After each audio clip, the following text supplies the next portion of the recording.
Kelime keltirүү. Тактап айтканда ашхаду ан ла илаха иллаллах ва ашхаду анна Мухаммадан абдуху ва расулух деп айтуу мусулманчылыктын эң башкы шарт экендиги шексиз. Бирок маанисин терең түшүнбөсө деле арабча бир сүйлөмдү айтуу менен мусулманчылыктын эң негизги талабын орундаттым деп эсептөө чоң жаңылыштык. Тактап айтканда көпчүлүк ошол келимени келтирүү менен бейишке кирүү маселеси чечилди деп түшүнөт. Анығында, ошол келимени айтуу менен бейишке кирүүнүн эң алгачкы кадамы гана ташталган болот. Бардык нерсе мына ушул келимени айткандан кийин анан башталат. Бир канча жыл мурда Кудус шаарын көрүп келейин деп баргам. Ал жердеги мусулмандардын абалын көрүп туруп, ачыгын айтканда эс алганым деле көңүлдөгүдөй өткөн жок. Кыскасы, жума намазынан кийин мечиттен чыгып, мечиттин сыртында бирөөнү күтүп турдум эле.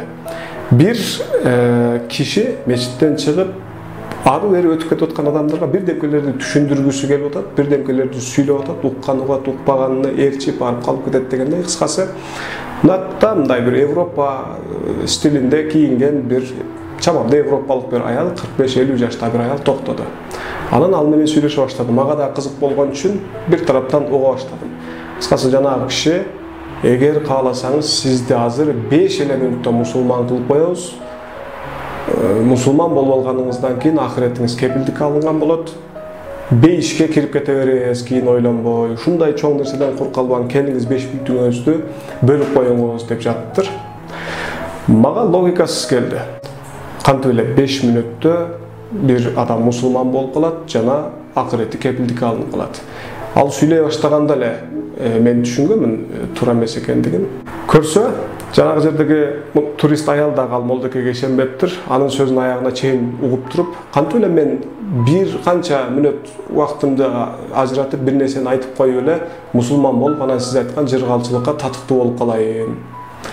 Менин бүтүндөй өмүрүм өткөн башка диний түшүнүгүм, маданиятым, дүйнө таанымым жана өтмүшүм бар да.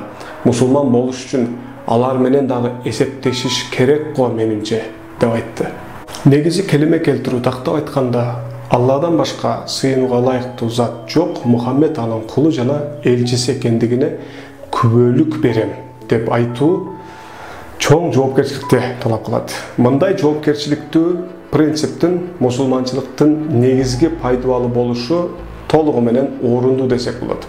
Тактап айтканда, Кудай катары бир гана Алланы тааныйм деген ант, касам, акчаны, мансапты, жеке кызыкчылыкты Кудай кылып албаганга ант берем деген мааниге келет. Келиме келтирүү Алланын мыйзамдарын, тактап айтканда, адилет коомду түзүш үчүн Кудайдын алдында кылдат, адептик нормаларга баш ийип жашайм деген мааниге келет. Кудай менен адамдын ортосундагы келишим болуп саналат. Келиме келтирүү Курандагы намаз оку, орозо тут, ажыга бар деген сыяктуу оңой буйруктар менен кошо эле Курандагы калп айтпа, чагым салба, бирөөнүн акысын жебе, бирөөнү какшатпа, башкаларга кылган мамилеңде дурус бол деген оорураак буйруктарды да аткарууну талап кылат. Келиме келтирүү Курандан 4 катын алгандын жолун издегенчелик, канткенде адептүү болом, канткенде дурус болом, канткенде алгач өзүмө, анан элге, жерге, коомго пайдам тиет деп адептик принциптерди кылдаттык менен издөөнү талап кылат. Келименин экинчи бөлүгү Мухаммед анын кулу жана элчиси экендигине күбөлүк берүү, анын канча аял алгандыгын, кантип кийингендигин, канча сакал койгондугун туура эмес, анын берешендигин, кайраттуулугун, эмгекчилдигин, боорукерлигин, сабырдуулугун өрнөк алуу деген мааниге келет. Мындай карасак, келиме келтирүү өзгөчө биздин мусулмандарга аябай керектүү ант, принциптердин жыйындысы экендиги чындык. Бирок, мунун маңызын таштап кабыгына жабышып, биз Кудайды алдай албайбыз. Эмне үчүн Кудай ага амал кылган мындай турсун, маанисин да толук түшүнбөгөн арабча бир сүйлөмдү, тили келип келбей айткан адамды бейишке киргизип жиберсин. Биз мусулмандар бир канча кылымдан бери жалкоолукка көнүп алгандыктан ой жүгүртүүбүз, ой чабытыбыз да ошого жараша болуп калыптанып калды окшойт. Эмгек сиңирбей туруп, оңой жолдон ийгиликке жетүүнүн бүт эшигин каккылап чыктык десем жаңылышпайм. Андыктан биз ыклас коюп алгач, биз чындап эле мусулман болгубуз келеби деген суроону өзүбүзгө өзүбүз беришибиз керек. Бир канча кылымдан бери ар бир ийгиликсиз учурубузду Кудайдын тагдырына шылтап, эмгек талап кылган бардык нерсеге оңой жол менен жете калуунун айласын кылып, өзүбүздү өзүбүз алдап келгенибиз чындык.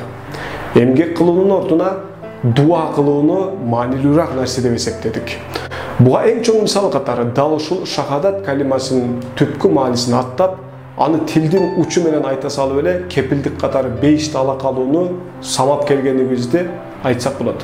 Тарыхтан бир мисал.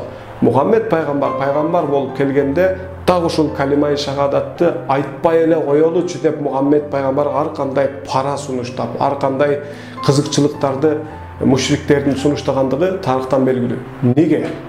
Эгер чындап эле биз бүгүн түшүнгөндөй келимени айтып коюп эле анан калганын итмишик болуп жашай берсек, бейишке кирип кетүү мүмкүн болгондо, мындан мушриктер эмне үчүн качмак? Мушриктер себеп түшүнөт болчу. Бул калиманы айтуу ал алып келген жоопкерчиликти дагы моюнга алуу деген мааниге келет эле. Бул мындай мааниге келет болчу. Калимаи шахадатты айтуу деген сөз мушриктер мурдагыдай зөөкүрдүк кыла албайт. Мурдагыдай салык сала албайт. Мурдагыдай өздөрүнүн жеке кызыкчылыктарын түрдүү жолдор менен коргой албайт. Авторитардык жолдун ордуна бир аз демократиялык жол келет. Кулдарды сатуу акырындык менен токтойт деген сыяктуу мушриктер нан жеп суу ичкен механизм, түзүм акырындык менен жоголот деген мааниге келет эле. Муну жакшы түшүнгөн мушриктер ушул келимени бизге айттырбай эле кой, биз сага момундай байлык берели, Меккенин эң сулуу кыздарын сага берели деп Мухаммед пайгамбарга пара сунуштаганы мындайча айтканда маалым. Демек, ыйман келтирүү тилдин учу менен айтылып эле тим боло турган диний ритуал эмес. Ал түп тамырынан бери аң сезимдик, социалдык оңолуунун пайдалуу болуп саналат. Ал тилден чыгары менен бейиштин кепилдикке алуу эмес, адамды бейишке талапкер кыла турган эң алгачкы кадам болуп эсептелет. Кудай бардыгыбызга келимени айтуу жана анын салмагын көтөрө билген адамдардан болууну насип кылсын. Аракет бизден, ийгилик Кудайдан. Аман болуңуздар.